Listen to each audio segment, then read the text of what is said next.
Abramos la Biblia en el libro del profeta Isaías, capítulo 56. Dice la palabra del Señor: así dijo Jehová, guardad derecho y haced justicia, porque cercana está mi salvación para venir y mi justicia para manifestarse. Bienaventurado el hombre que hace esto y el hijo de hombre que lo abraza, que guarda el día de reposo para no profanarlo y que guarda su mano de hacer todo mal. Y el extranjero que sigue a Jehová no hable diciendo: me apartará totalmente Jehová de su pueblo, ni diga el eunuco: he aquí yo soy árbol seco. Porque así dijo Jehová a los eunucos que guarden mis días de reposo y escojan lo que yo quiero y abracen mi pacto. Yo les daré lugar en mi casa y dentro de mis muros, y nombre mejor que el de hijos e hijas, nombre perpetuo les daré que nunca perecerá. Y a los hijos de los extranjeros que sigan a Jehová para servirle y que amen el nombre de Jehová para ser sus siervos, a todos los que guarden el día de reposo para no profanarlo y abracen mi pacto, yo los llevaré a mi santo monte y los recrearé en mi casa de oración. Sus holocaustos y sus sacrificios serán aceptos sobre mi altar, porque mi casa será llamada casa de oración para todos los pueblos.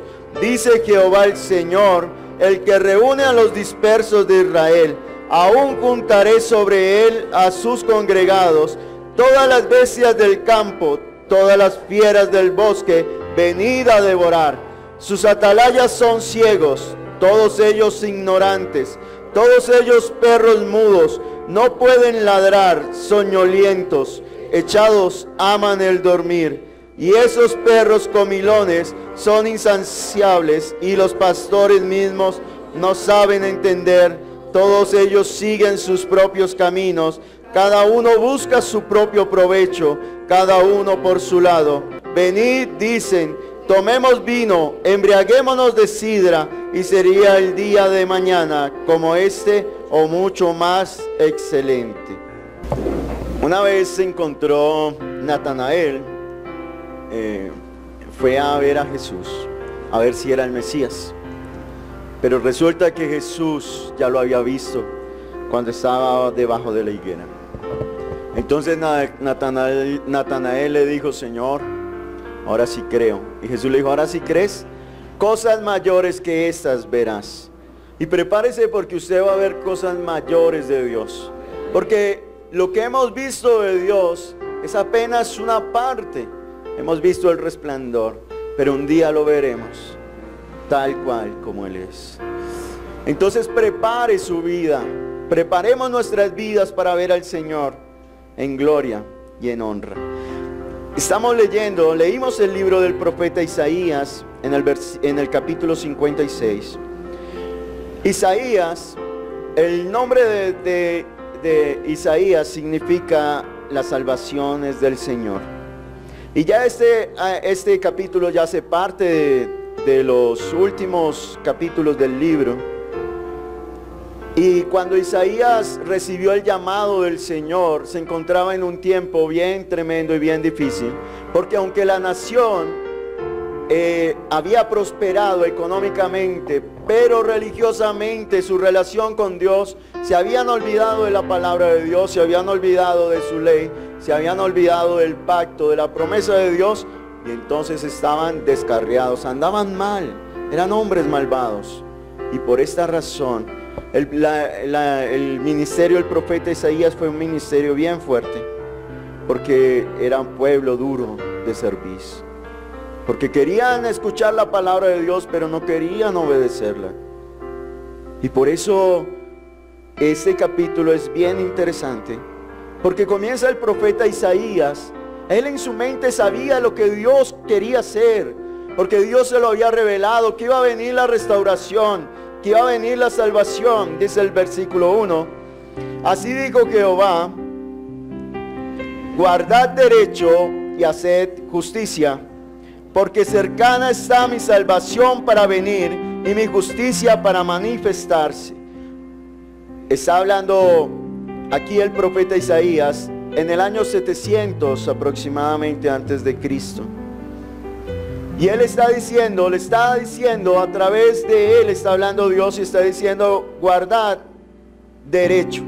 Y cuando nosotros hablamos de guardar y guardar la palabra, estamos hablando de que la palabra se mantenga en su estado, tal cual como Dios la envió.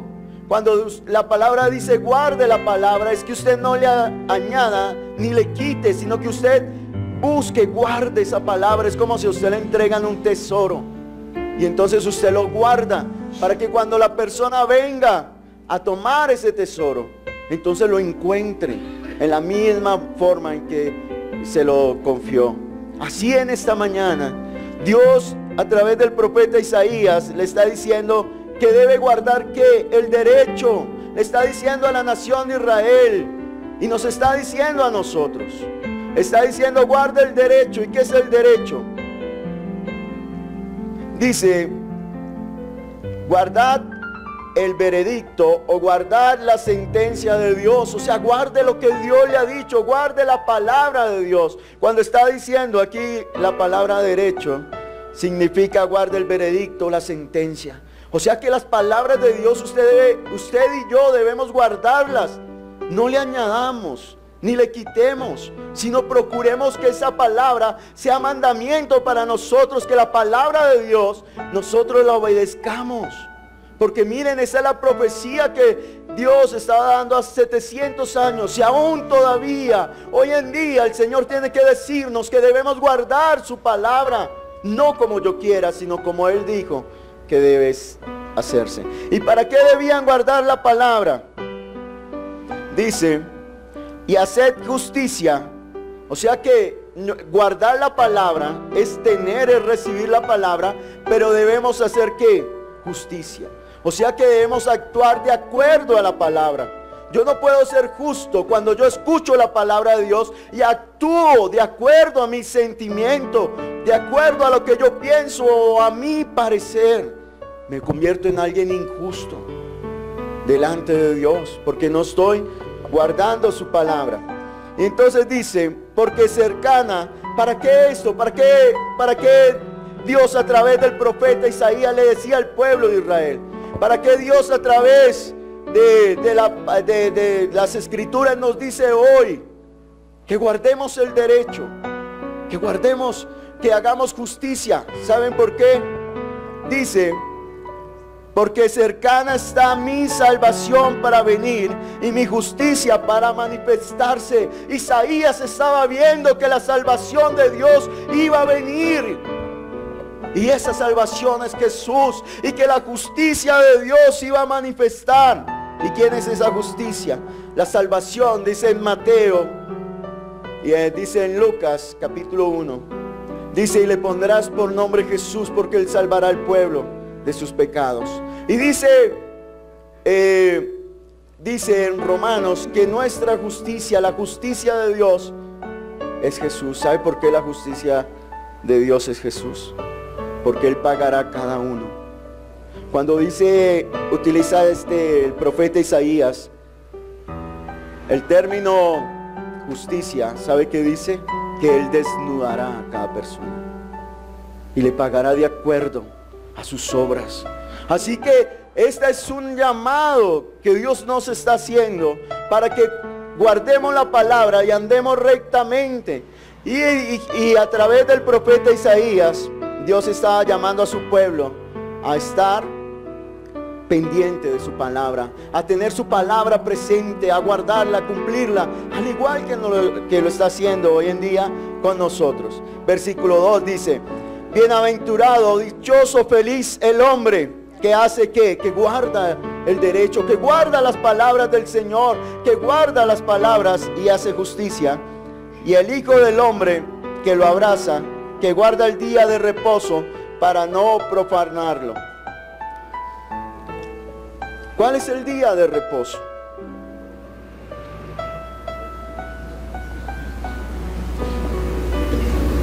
¿Qué es el día de reposo? ¿Qué es el día de reposo? Yo conozco muchas personas que guardan el día de reposo el sábado, pero no tienen el reposo de Dios. No han entrado. Si usted lee el libro de Éxodo, Deuteronomio, lee la carta a los hebreos, ahí está diciendo que Israel duró 40 años guardando un día de reposo. Y ese día recogía el doble, el día anterior, el viernes, recogía el doble para que ese día no tuviera que trabajar. Porque Dios instituyó el día de reposo, para que lo conociéramos a Él, para que el hombre reconociera que el Señor es el creador de todas las cosas, que Él es el dueño de la tierra, que Él es el dueño de todo, y para que el hombre conozca a Dios y encuentre el reposo de Dios. ¿Cuál es el día de reposo? ¿Cuál es el día? ¿Sabe cuál es el día de reposo? Acompáñeme a Mateo capítulo 11, versículo 20.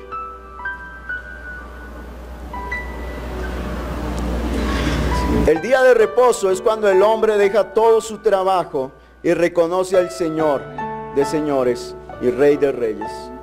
Ese es el día del reposo. Y miren lo que dijo Jesús. Hoy, miren, mucha gente dice, no, es el sábado. Otros dicen, no, es el domingo, el día del Señor. Y la Biblia dice, sí, el primer día de la semana es el día del Señor.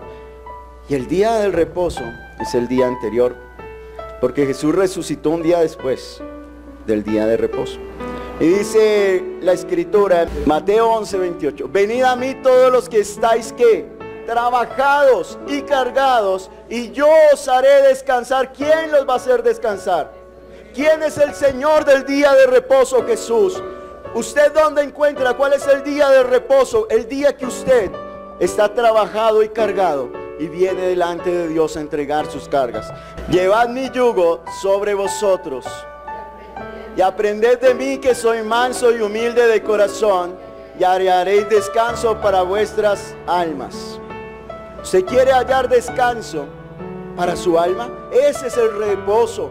El día que usted se acercó a Jesús, reconoció al dueño, al creador, al Dios omnipotente. El día que fueron perdonados sus pecados, ese día es su día de reposo. Ese es el día que usted debe guardar y debe evitar que sea profanado. Mire, por eso en Apocalipsis dice, porque tengo contra ti que has dejado tu primer amor. Ese día que usted se encontró y recibió al Señor, ese día que usted se arrodilló y Dios lo perdonó, el día en que encontró el reposo para su vida, usted debe mantener esa relación con Dios y usted debe guardar ese día de reposo. Usted debe guardar esa relación con Dios, sin importarle si es lunes, martes, sábado, domingo, miércoles. Todos los días usted debe guardar que esa relación, que usted no pierda el reposo de Dios por las cosas temporales de este mundo. Cuando nuestra alma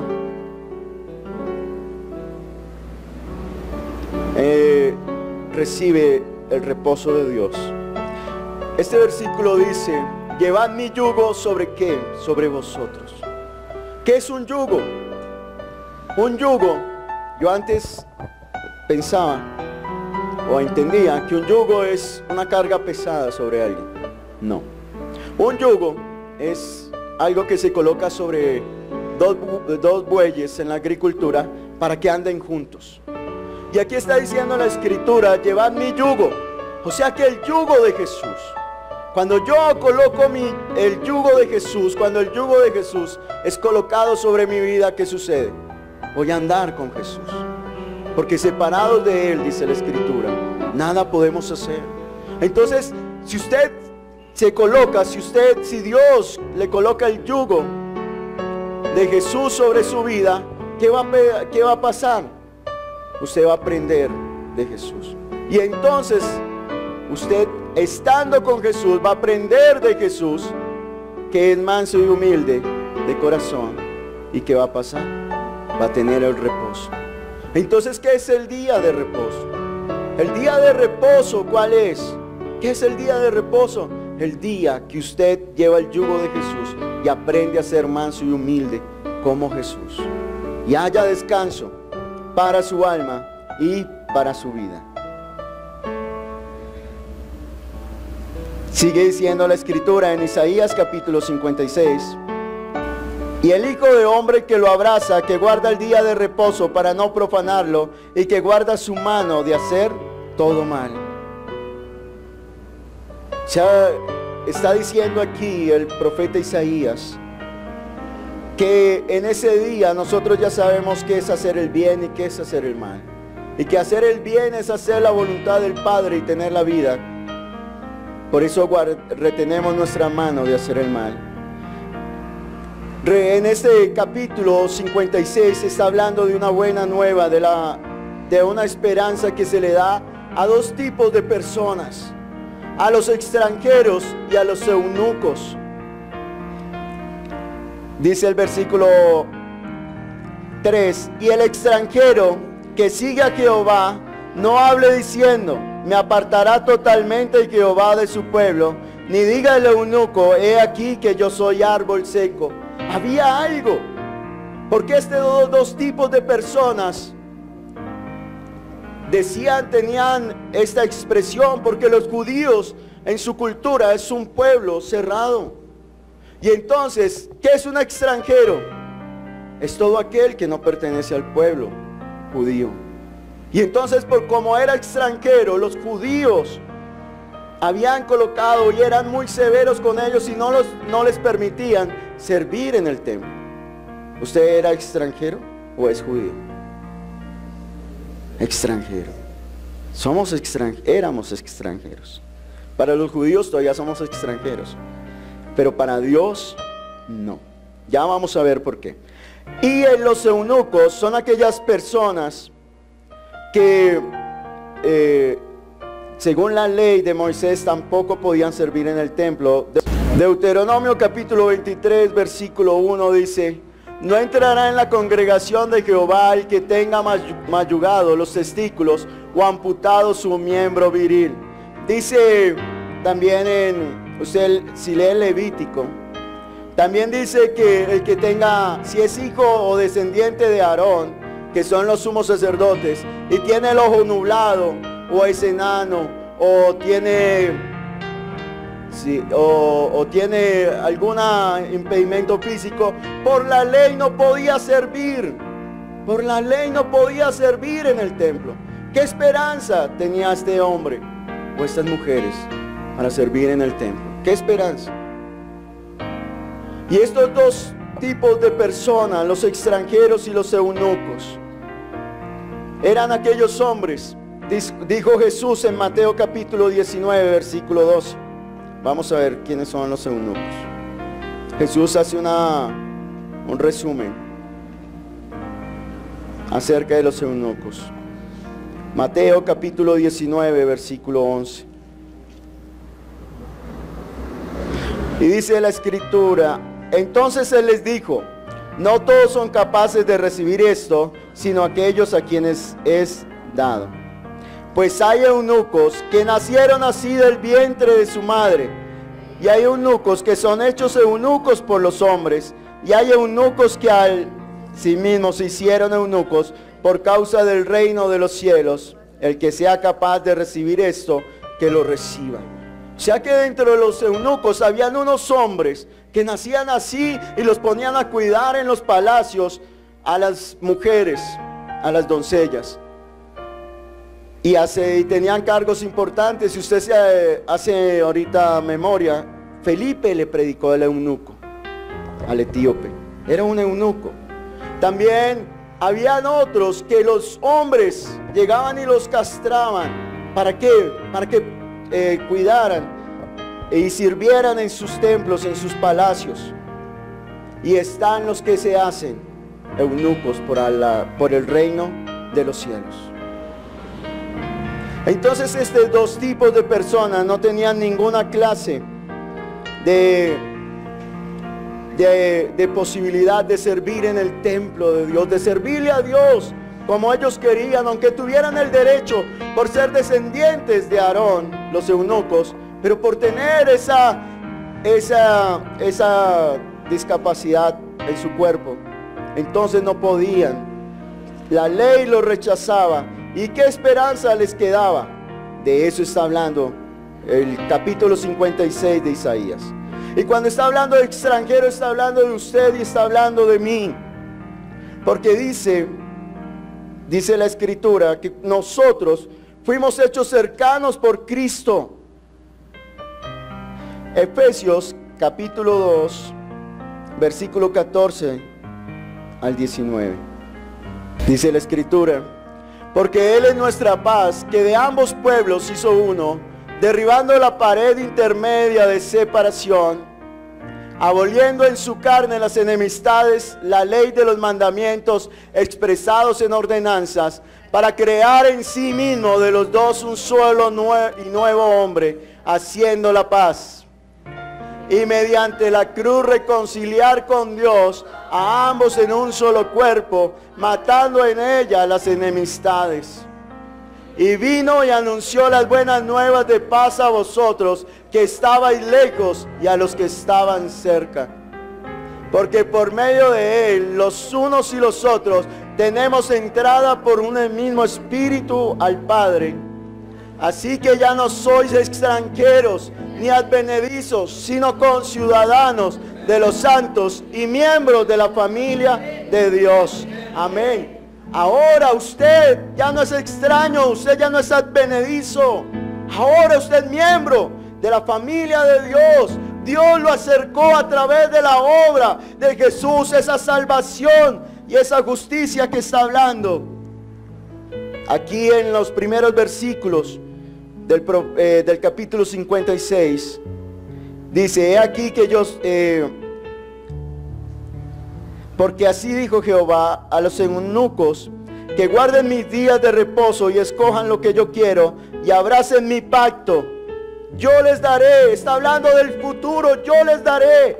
Y esto se va a cumplir, se está cumpliendo y se va a cumplir aún más. Y dice: yo les daré, ¿qué les va a dar? Un lugar en mi casa y dentro de mis muros, y nombre mejor que el de hijos e hijas. No quiere decir eso, que el nombre de hijo o hija, como ahora dice en Juan 1:12, que usted y yo somos hijos de Dios, les va a dar un nombre mejor. No. Lo que pasa, como ellos no podían tener hijos, tener descendencia, está hablando de eso, que aunque tuvieran muchos hijos, el nombre que iban a recibir sería un nombre más elevado. Y dice allá en Filipenses capítulo 2, que se les dio un nombre que es sobre todo nombre, el nombre que está por encima, y que los ángeles del cielo confiesan con su boca y se postran, se arrodillan y reconocen que Jesús es el Señor. Lo que está en la tierra y debajo de la tierra, ese es el nombre que nos fue dado, que está por encima. Porque aunque ellos tuvieran hijos que perpetuaran el apellido de ellos, Él les iba a dar un nombre que es sobre todo nombre. Por eso no importa cuál es su nombre, cuál es su nacionalidad. Cuando usted confiesa el nombre que es sobre todo nombre, se manifiesta el poder y la autoridad que acompañan a este nombre, el nombre de Jesús. Y viene la promesa para los extranjeros: y a los hijos de los extranjeros que sigan a Jehová para servirle, y que amen el nombre de Jehová para ser sus siervos, y a todos los que guarden el día de reposo para no profanarlo, y abracen mi pacto. Yo los llevaré a mi santo monte, y los recrearé en mi casa de oración. Sus holocaustos y sus sacrificios serán aceptos sobre mi altar, porque mi casa será llamada casa de oración para todos los pueblos, para todas las naciones. Miren que en el tiempo de Jesús, en Lucas, en Mateo, en Juan, los evangelistas nos cuentan que Jesús llegó al templo, y estando allí en el templo encontró lleno el atrio de los gentiles, lo encontró lleno de hombres que vendían ovejas, bueyes, palomas para el sacrificio, que encontró allí animales. Encontró esto, dice, una cueva de ladrones, una plaza de mercado, donde cada hombre y cada mujer que iba a dar su ofrenda, se había vuelto esto un negocio. Y entonces Jesús hace un azote de cuerdas y los expulsa. Y dice, porque la casa de mi Padre es una casa, será llamada casa de oración. O sea que la casa del Padre, ¿cuál es? El templo. El templo es la casa del Padre. Por eso los discípulos dicen que se acordaron luego de la escritura que dice, el celo de tu casa me consume. A usted lo consume el celo de la casa de su Padre. Y templo no es solamente la estructura física, sino templo también es que la reunión de todos los creyentes. Usted es templo del Espíritu Santo, y a usted y a mí debe haber ese celo para que esta casa sea casa de oración. Y la oración, ¿qué es? Hablar con Dios. O sea que la voz que se escucha aquí es la comunicación entre ¿qué? El Padre y el Hijo. La comunicación es la palabra de Dios, es la que se debe estar aquí en este templo. Y esa es la promesa que nos recreará. ¿En dónde? En la casa de oración, porque será llamada casa de oración para todos los pueblos. Los extranjeros no se podían acercar al templo.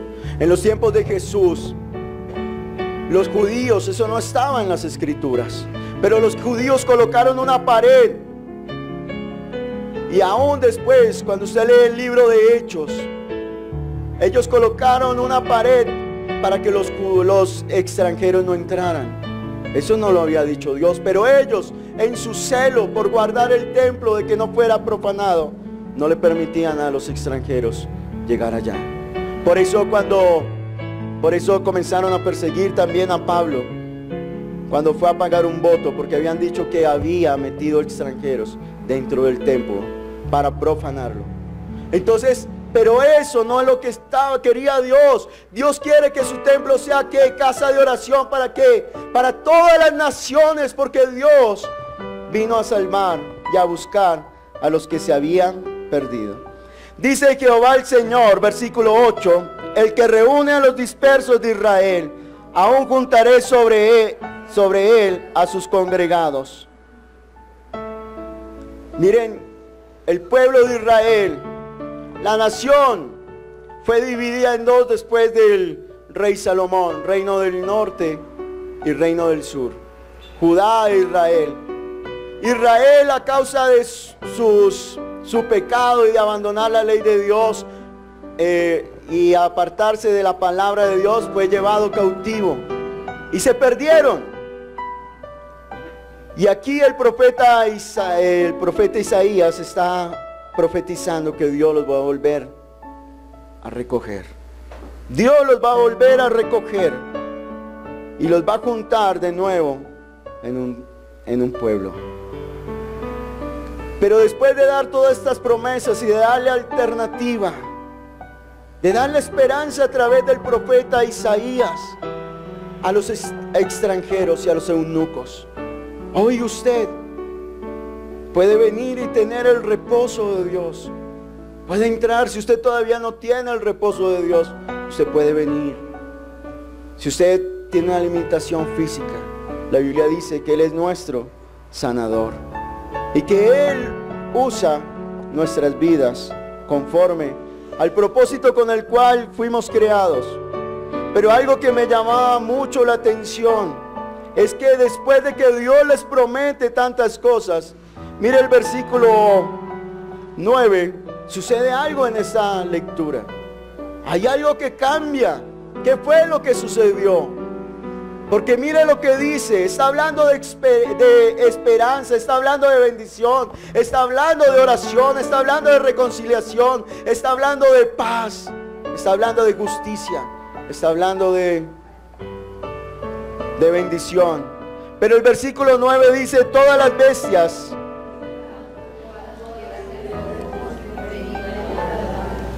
vengan a devorar. ¿Por qué está llamando a devorar? ¿Por qué? ¿A cuáles bestias se refiere? Cuando leemos el libro del profeta Daniel, dice que Daniel tuvo una visión y veía varios animales. Y esos animales estaban representando, ¿saben a quiénes? A los imperios.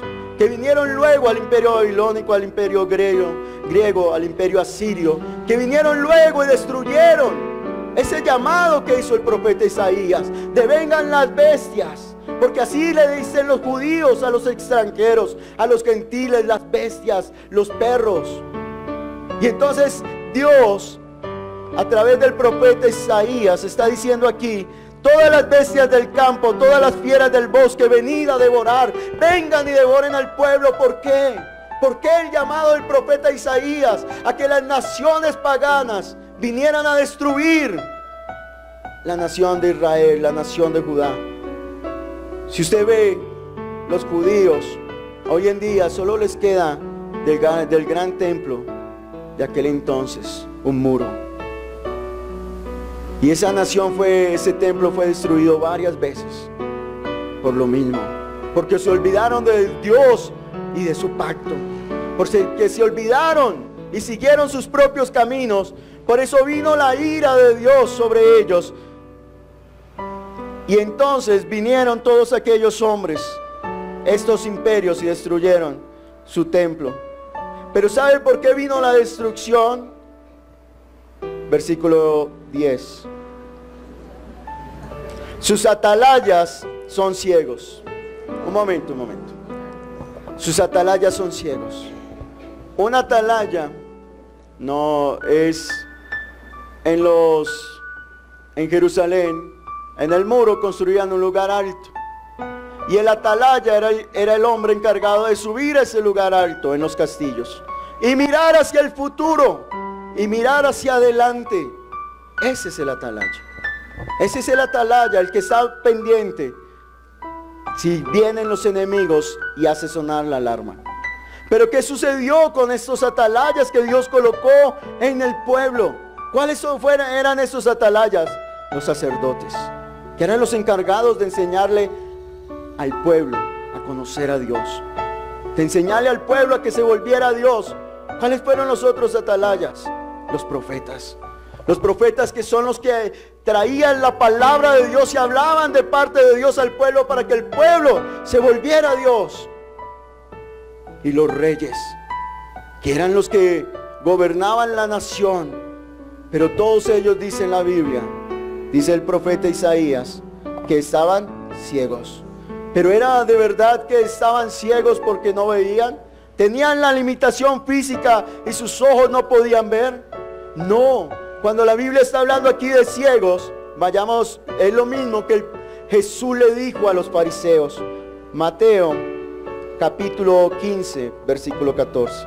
Dejadlos, son ciegos guías de ciegos, y si el ciego guiare al ciego, ambos caerán en el hoyo. Porque Jesús está hablando acerca de la purificación, y los judíos se habían puesto bravos, los fariseos, por las palabras de Jesús. Entonces Jesús tiene que decirle a Pedro, ahí en ese momento está hablando con Pedro, y le dice: déjalos, son ciegos guías de ciegos.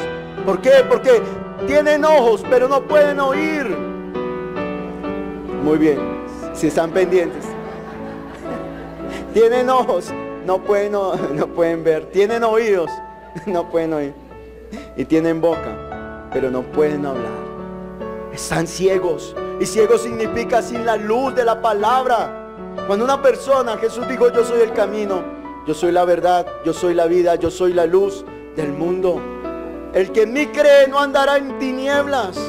O sea que una persona, cuando no conoce a Jesús, está como ciega, sin entendimiento. Y aunque mire hacia el futuro, no puede reconocer a sus enemigos, porque no tiene la luz de la palabra. Por eso nosotros hacemos tanto énfasis en conocer a la palabra, en leer la palabra, en estudiar las escrituras para conocer a Jesús. Entonces dice: sus atalayas son ¿qué? Ciegos, sin entendimiento. Todos ellos ¿qué? Ignorantes. No estaba hablando de ciegos físicos, sino son atalayas. Imagínese que usted le confíe su casa, el cuidado de su vida. Y Dios los había colocado para anunciar el peligro. Pero sigamos leyendo. Todos ellos ignorantes, todos ellos perros mudos, Resulta que los pastores de Belén tienen ellos para su rebaño, para el cuidado de su rebaño, y no solo ellos, sino en diferentes lugares, tienen perros. Son perros pastores. Y esos perros pastores, ¿qué hacen? Le ayudan a cuidar al rebaño. Y cuando están durmiendo en las horas de la noche, estos perros duermen al lado de las ovejas. Pero dice que estos atalayas eran ¿qué? Perros mudos. No pueden ladrar soñolientos, echados, aman el dormir. ¿Qué pasaba con estos perros? Que cuando veían venir el peligro, ¿qué hacía el perro? Ladraba. Y eso hacía que el pastor se pusiera alerta y hacía que las ovejas se volvieran otra vez y se juntaran.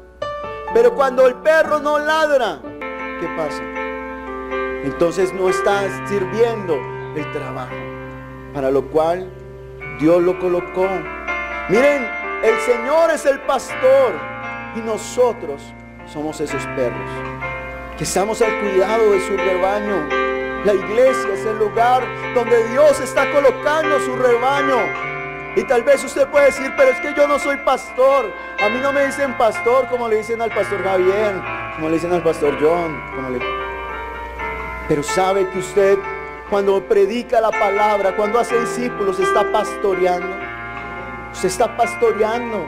Pero si usted ve que una persona, si usted ve la congregación y usted no advierte el peligro que viene cuando usted solo habla cosas que las personas quieren oír, usted no puede ladrar. Cuando aquí el profeta Isaías, si ustedes miran en el hebreo, cuando dice perros mudos, está diciendo prostitutos.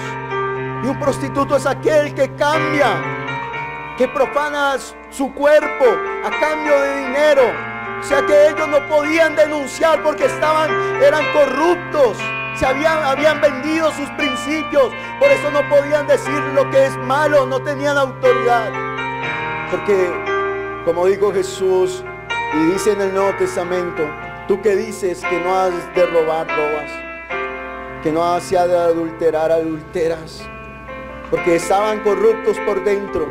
No podían advertir del peligro, no podían cumplir con su función. ¿Saben por qué? Porque tampoco les interesaba. Solamente les interesaba lo que ellos podían sacar.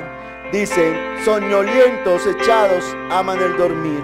O sea que estos perros veían venir el lobo, venían venir el enemigo de las ovejas. ¿Y qué hacían? Que otro lo haga. Que otro sea el que ladre, que otro sea el que pelee. Versículo 11, y esos perros comilones son insaciables, y los pastores mismos no saben entender. Todos ellos siguen sus propios caminos, cada uno busca su propio provecho, cada uno por su lado. Cada uno busca su propio provecho y no el provecho del dueño del rebaño. Está diciendo que estos pastores son comilones insaciables. Solo tienen un apetito voraz por satisfacer y solo les importa satisfacerse, pero no les importa cumplir con la tarea que les ha sido impuesta. Y cada uno va por su lado, cada uno va buscando satisfacer sus caprichos, sus deseos. Cada uno busca su propio provecho, cada uno por su lado.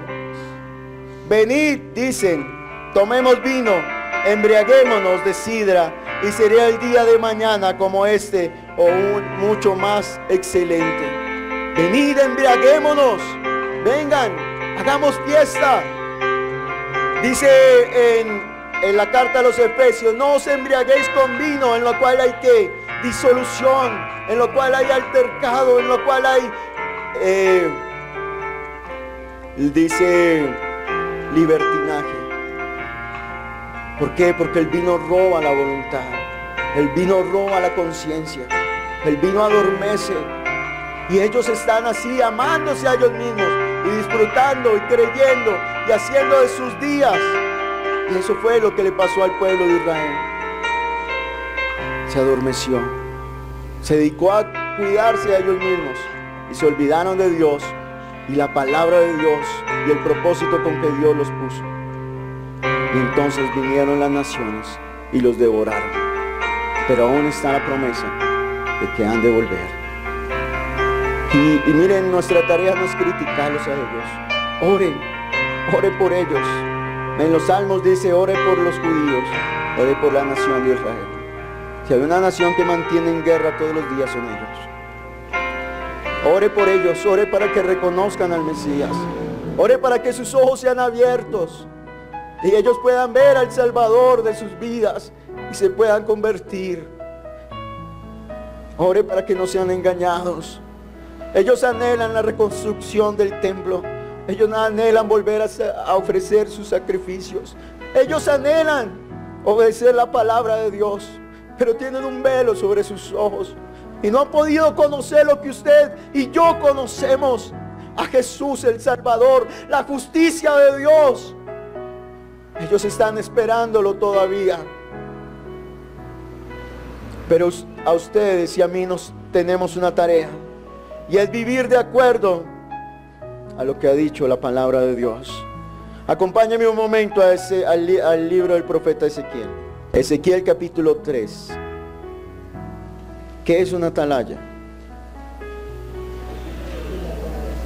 Ezequiel capítulo 3, versículo 16. Dice: y aconteció que al cabo de los 7 días vino a mí palabra de Jehová diciendo: hijo de hombre, yo te he puesto por atalaya a la casa de Israel. Oirás pues tú la palabra de mi boca y los amonestarás de mi parte. ¿Qué se necesita para hacer una atalaya? Oír la palabra del Señor y amonestarlos de parte de Dios. Eso es lo principal que tiene que hacer una atalaya. Pero cuando una persona se olvida de la palabra de Dios, ya no puede ser atalaya. Comienza a quedar cegado y no puede discernir el futuro. Miren, cuando usted piensa hacia el otro año, hacia su vida, hacia su futuro, ¿qué le espera? Si usted se aparta de la palabra de Dios, usted no sabrá qué va a venir, ni cómo va a enfrentar lo que va a venir. Pero como pueblo de Dios, como atalaya de Dios, como hombre que vigila, como mujer que vigila la casa de Dios, usted se para en la palabra, usted comienza a ver con la luz de Cristo.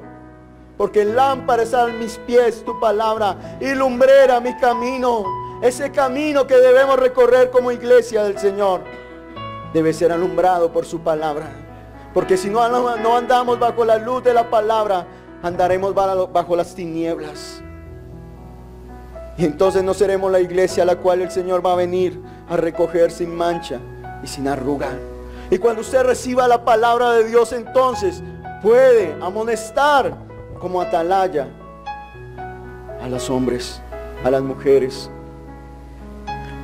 Dice versículo 18: cuando yo dijere al impío, de cierto morirás, y tú no le amonestares ni le hablares, para que el impío sea apercibido de su mal camino, a fin de que viva, el impío morirá por su maldad, pero su sangre demandaré de tu mano.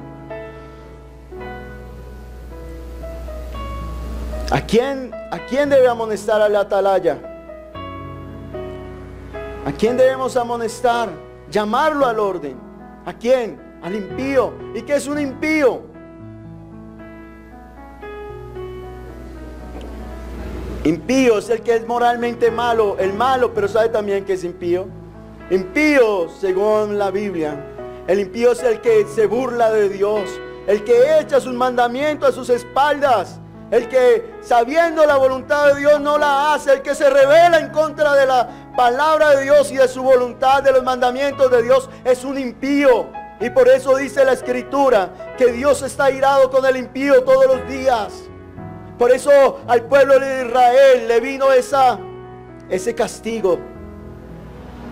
¿Por qué? Porque eran impíos. Porque teniendo la palabra de Dios, menospreciaron sus leyes, los menospreciaron y amaron sus propios razonamientos. Entonces el atalaya tiene que amonestar ¿a quién? Al impío. ¿Para qué? Para decirle: usted es malo, usted es pecador, para que se convierta de su mal camino. Pero si el hombre no quiere arrepentirse, morirá, y la sangre será culpa de él. Pero si usted y yo no predicamos el evangelio, ay de mí, si yo no predico lo que Dios me da, si yo no hablo las palabras de Jesús, porque esa sangre será demandada. Cuando hoy estamos en la lectura de la palabra, decía: ¿por qué tenemos que hacer acepción de personas? No podemos hacer acepción. Si yo hago acepción, estoy decidiendo a quién predicarle y a quién no. Versículo 19. ¿A quién más el atalaya debe amonestar?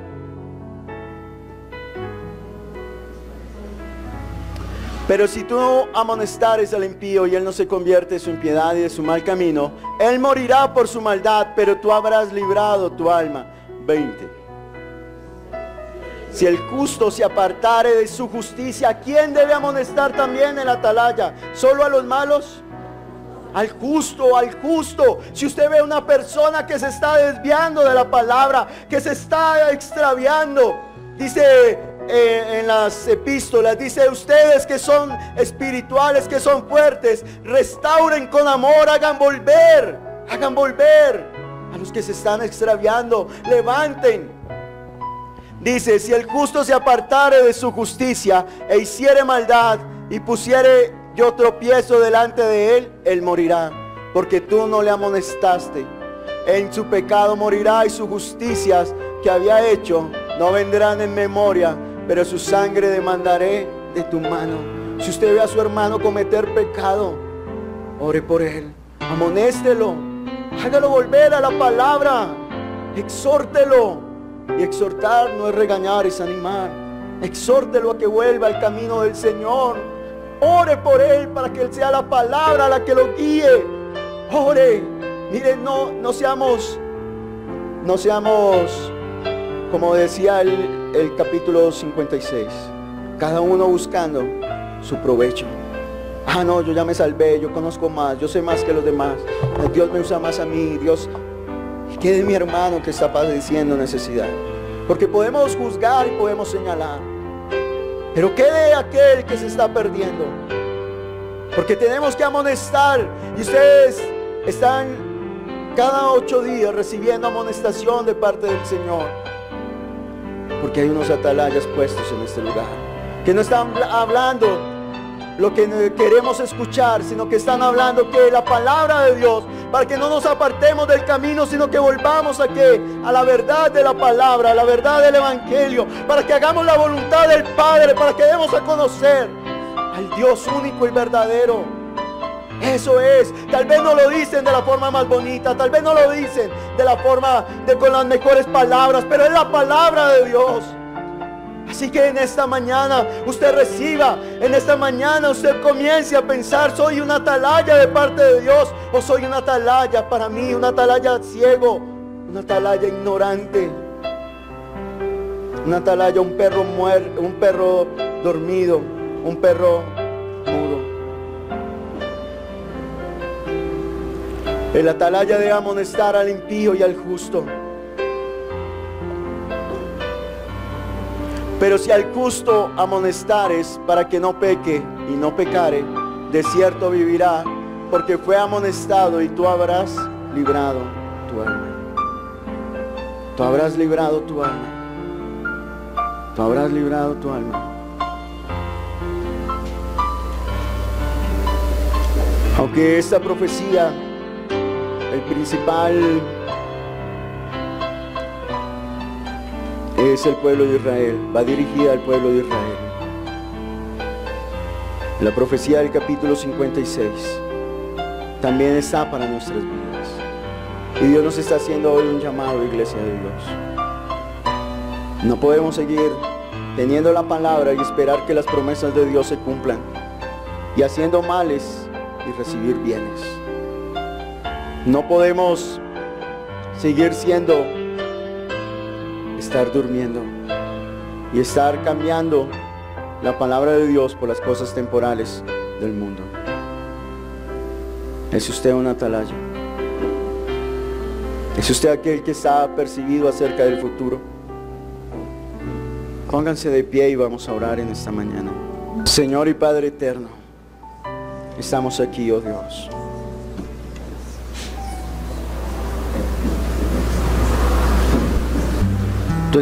Tú has abierto nuestros ojos, Señor, para que podamos ver, oh Dios.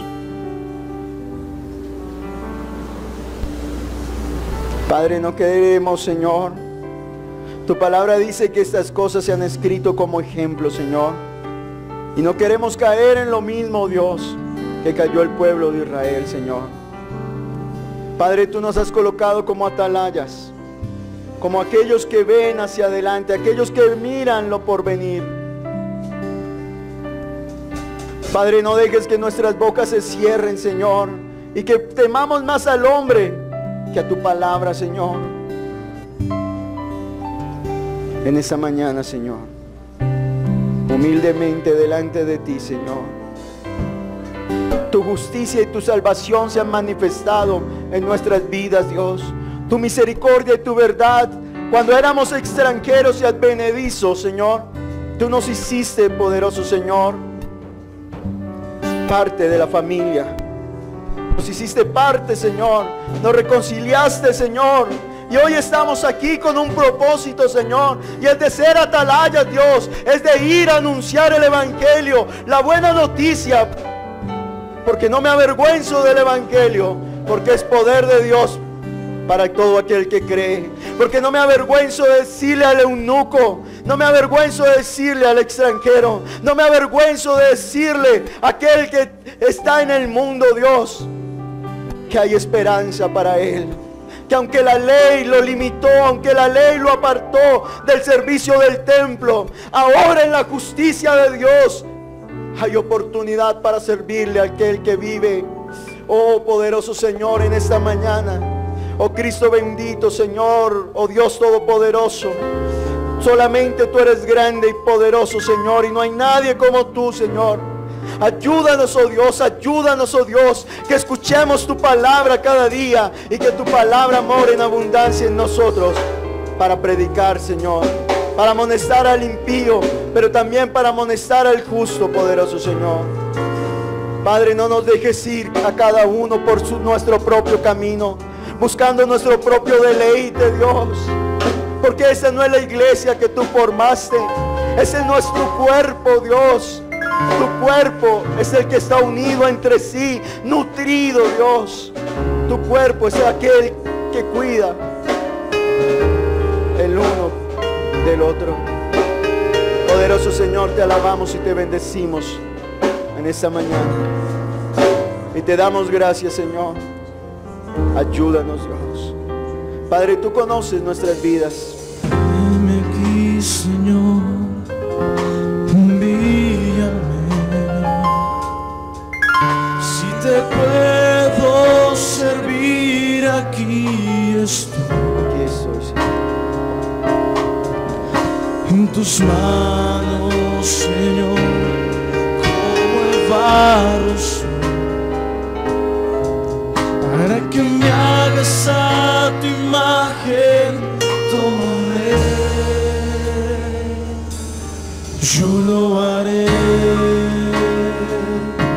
te obedeceré, sin reservas ni condiciones te serviré. Yo lo haré, Aquí estamos, Dios. te obedeceré, sin reservas ni condiciones te serviré. Si mi vida te sirve, la entrego a ti. Hoy la rindo a tus pies, Señor Jesús.